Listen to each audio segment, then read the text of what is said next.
Hey guys, welcome back to Chocolate Covered Pages. I'm Kiona and this video is going to be about Nonfiction November. I've got some recommendations and I've got my own very small TBR that I'm going to be talking about. So let's get started.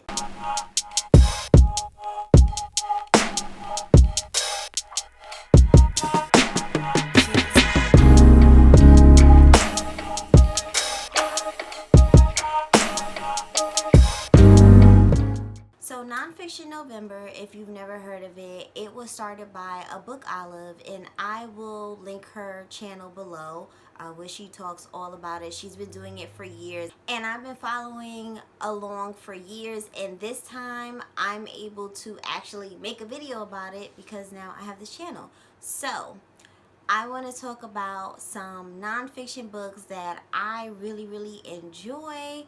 I do like nonfiction, but I am very specific about the nonfiction that I pick up. I have to really care about the subject matter. If it's an autobiography or memoir, I have to really care about the person or be really interested in their story. So, first book I want to talk about is The Warmth of Other Suns by Isabel Wilkerson, and this honestly is one of my favorite nonfiction books, hands down, that I've ever read. And this book is the epic story of America's Great Migration. In school, we don't really get to learn a lot about the Great Migration, which is where 6 million black people traveled from the South, okay, between 1916 and 1970, sorry. And they all came from the South to the urban Northeast, Midwest, the West, and that explains why there is a large concentration of black people in certain areas, like Chicago, for example. I never understood that until I read this book, and then it all made sense to me. Oh, okay, that makes sense. And what I love about this book is that it's not just like dumping you full of information, just like in 1970 we did this and this and that. No. This book is good. May even be a little juicy in certain parts, but it is quite good. We actually follow two gentlemen and one woman, black of course, as they have taken their own journeys, and they are going in 3 different places, and we just follow them from the South all the way on, and they all have very similar experiences, but all very different experiences. And it's just, I mean, the way the author puts it all, the way she just ties it all together, she makes us just care about these people who we have no idea who they are. We've never heard of them, but their families, we follow them all the way into their old age, and just picking their brains about what it was really like back then. I mean, this book is just, and I mean, talk about epic, okay? This book is like, Lord. This book is over 500 pages, and she's got, all type notes. I mean, this is one of those books where I want to go back and read it again, so that I can go back and I can do some more highlighting. And she cites, so many sources for her information besides these interviews that she does with these 3 people. And there's other books for you to pick up if you're still interested in this. But yes, this is my type of jam when it comes to nonfiction books. Next book I want to recommend is The World According to Fannie Davis, My Mother's Life in the Detroit Numbers by Bridget M. Davis. I actually read this book, funny enough, while I was reading The Warmth of Other Suns, because that book was just so huge. I had to read some other stuff while I was reading that. And it was like the perfect companion book to read with that one, because it also talks about, in this one, it also talks about mom and her father migrating from Tennessee to Detroit, and how hard it was for them to be able to buy a house, and certain areas that they couldn't live in. I mean, just an entire mess. The author of this book is Fannie Davis's daughter. This book is a love letter to her mom. This book is about a woman who has always had the decks stacked against her. She came up here. She knew that she had to do what she had to do in order to feed her kids, to feed her family. She decided that she wanted to get into the number running business. There's not a lot of books that kind of talk about running numbers. I think there's two other ones. My Daddy Was a Number Runner. That's another one. I haven't read that one, but it's on my list. My grandmother actually, on my mom's side, used to run numbers as well. So I was like, okay, I want to learn some more about this number running business. And she pretty much pushed them into black upper middle class with running these numbers. Like, she was not playing around. Yes, the number running business was considered illegal, but what's funny is that after a while, then came the lottery. Right. The whole family had to be very, very tight-lipped about her being in this number running business. I really, really recommend this book for anyone that wants to learn more about the numbers running business. It is written very, very well. I was very impressed with it. And I also fell in love with Fannie Davis. The next book I want to recommend is I Can't Make This Up: Life Lessons by Kevin Hart. And this book is so damn funny. First of all, I find Kevin Hart to be hilarious. If you don't find him to be funny, you probably won't care about it. I listened to this on audio. He also narrates it, which makes it even more funny. He takes us pretty much on a journey of his life, talks about all the challenges that he's had to go through as far as like trying to make it in Hollywood and as a comedian, and he just kept getting knocked down over and over and over. And you'll notice with a lot of these recommendations, pretty much everyone has been getting knocked down, and it's about overcoming all of your challenges, because there is still light at the end of the tunnel. That is basically what I got from this book, and Kevin Hart articulates that very, very well, while still making you laugh, while still having very serious conversations. So I think it's definitely worth picking up. The next book I want to recommend is Rabbit: The Autobiography of Miss Pat by Patricia Williams. Now, this book, I didn't even know who this person was, to be honest with you. I just saw the cover one day and I was like, who is this little girl? And then I started reading the synopsis and I was like, oh, that sounds kind of interesting. So I picked it up, and oh man, I'm so glad that I did. Like, this book is like heartbreaking, a roller coaster ride, like it, and it's just emotional. It is just really, really emotional.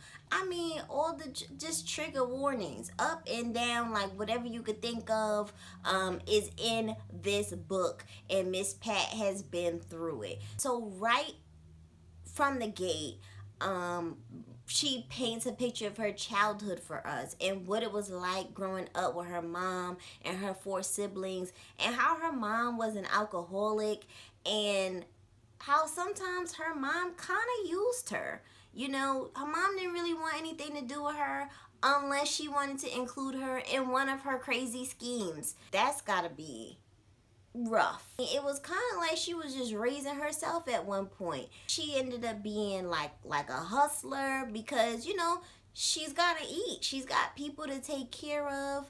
I mean, it was just, this book was just a lot, but it is written so well, and it is just constantly moving. It is definitely rough to read at times, but I think that she is a perfect example of prevailing despite where or how you grew up or what your circumstances was. She is now like a pretty famous comedian, which is just like, where did that even come from? At the end of the book, I was like, oh, she's a comedian now. Oh, interesting.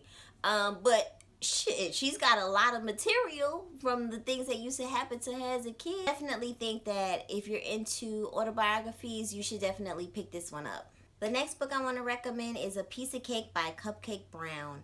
And I read this book like a million years ago, like maybe 2008. And I still can't get this book out of my brain. This book is just, first of all, this book reminds me of Rabbit. This should have been, these two books should have been in my if you like that, you'll like this video, because they're very, very similar, you know. And also, I didn't know either of these people. I didn't know who Cupcake Brown was. This book is about a girl named Cupcake, and when it begins at age 11, she's already orphaned, and she's placed in the care of some really messed up foster parents. I mean, terrible. It also goes into her preteen years, where she starts, you know, there's like sex, alcohol, drugs, just all in one. You know, there's trigger warnings for addiction, because this girl, she definitely she had an addiction problem, and it takes her going on a 4-day crack binge, like hitting the bottom of the rock bottoms, you know, for her to be like, you know what, I need to try to get my life together. And this book is very, very inspiring, and I think that people should pick it up. The next book I want to recommend is We're Going to Need More Wine by Gabrielle Union. And this book is a memoir of just a bunch of essays of Gabrielle Union, just pretty much, just honestly, just random stories, as if you were sitting across from Gabrielle Union on the couch and you guys were having drinks and she was a friend of yours and she was just like, girl, let me tell you what happened this one time. That is basically how this book goes, how it flows from the beginning to the end. It is not in chronological order, which I'm just like, about that. That's my only thing. It's because I like it when books are in chronological order, so that I can work it out in my brain. Okay, so this happened and then this happened. But this book is Gabrielle the way we've never seen her before, honestly. I was just okay on Gabrielle Union, to be honest, in the beginning, like when I, you know, just seeing her acting and stuff like that. But when I picked up her book, it made me like I like her now. I think she's kind of dope. I'm not even going to lie, because I feel like her and I are friends now. Now that I've read her book, we're cool. Like, you know, we're cool. She shared a bunch of shit with me, and you know, it's cool. It is super raw, uncut.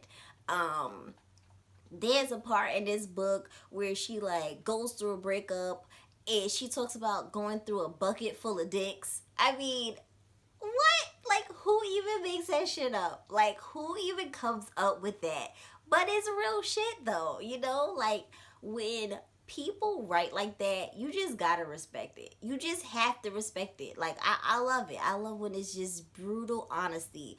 But she also talks about growing up in white suburbia, being black in Hollywood, colorism in the black community, police brutality, and unfortunately her sexual assault when she was a teen, which was definitely the hardest chapter to listen to.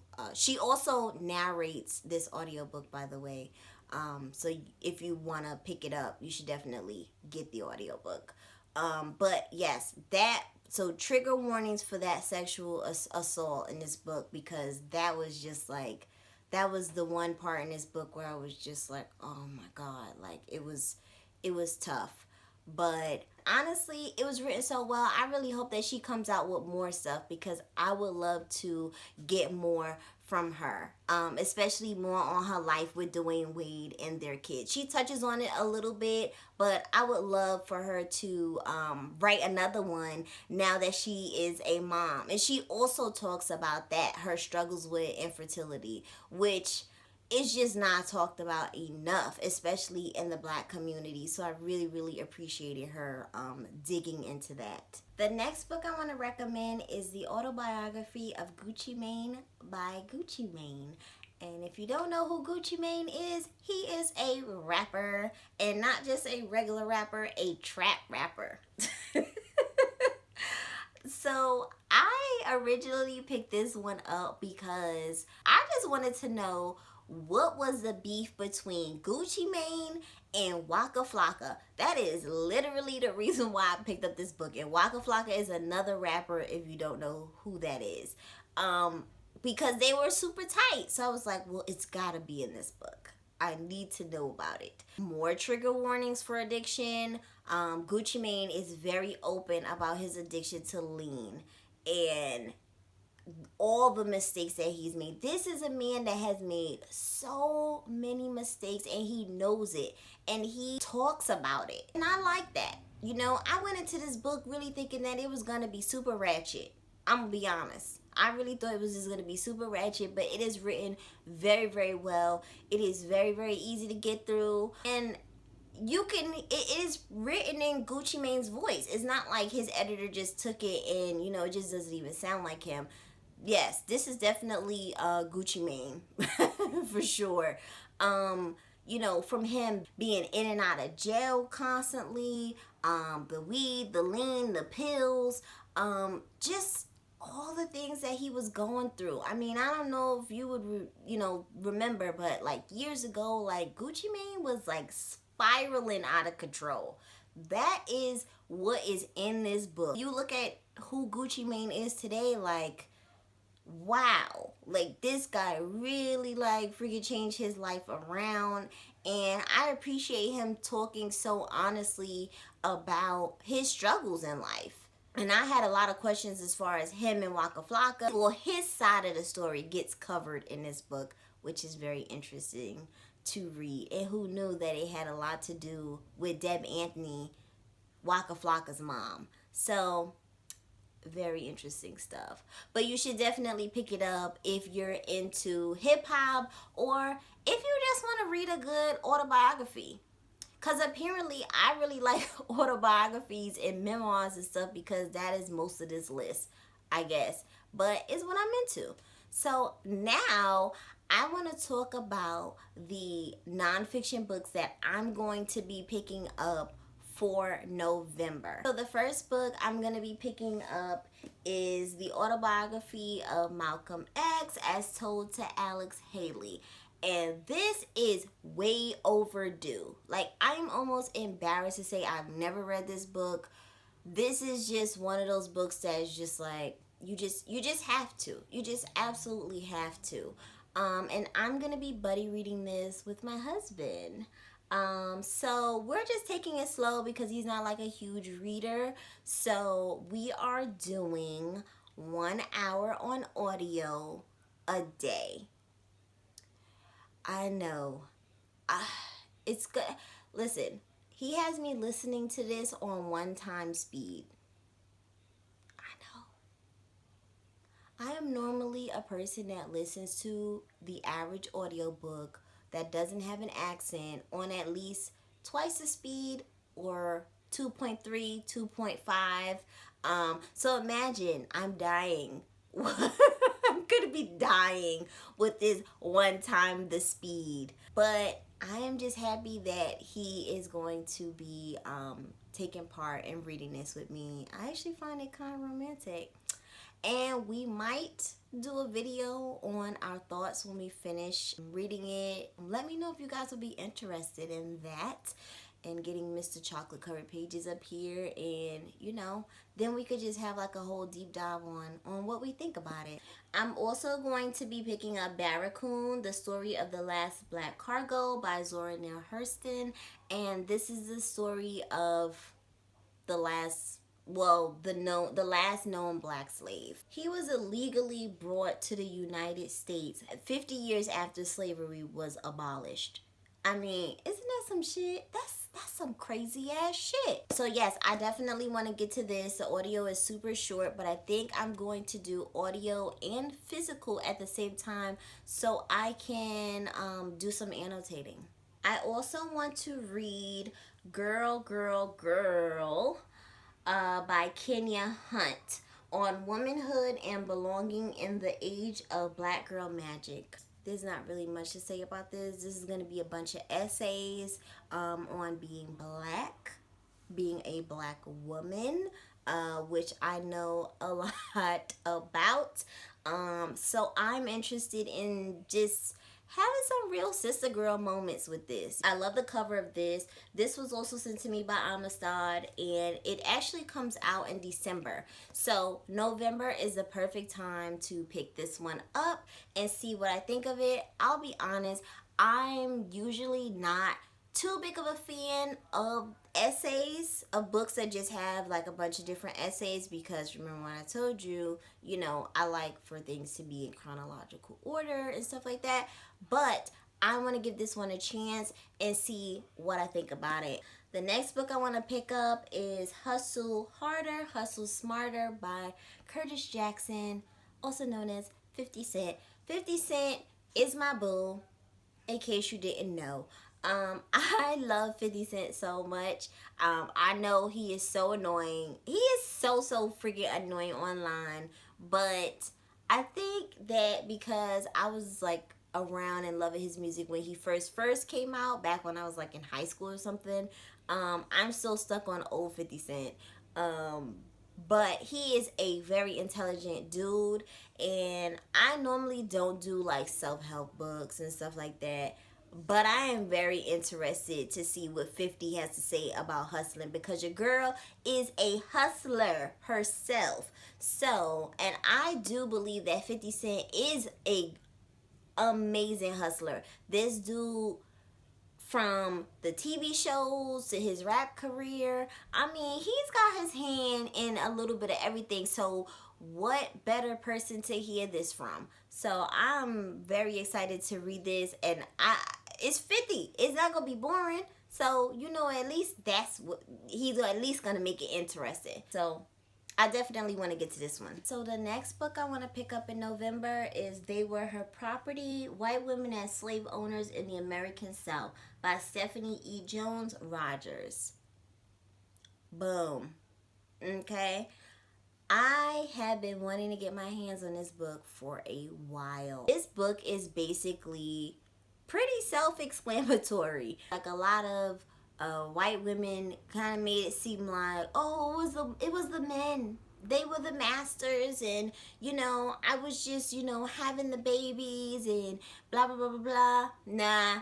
Y'all was doing it too. Y'all was in on it. Y'all had y'all own little things going as well. Y'all was selling us as well. It's gotten excellent reviews, and I cannot wait to dig into this and let you guys know what I think about it. So that is it for this video. Thank you guys for hanging out with me. I hope you guys will check out some of the recommendations I have given.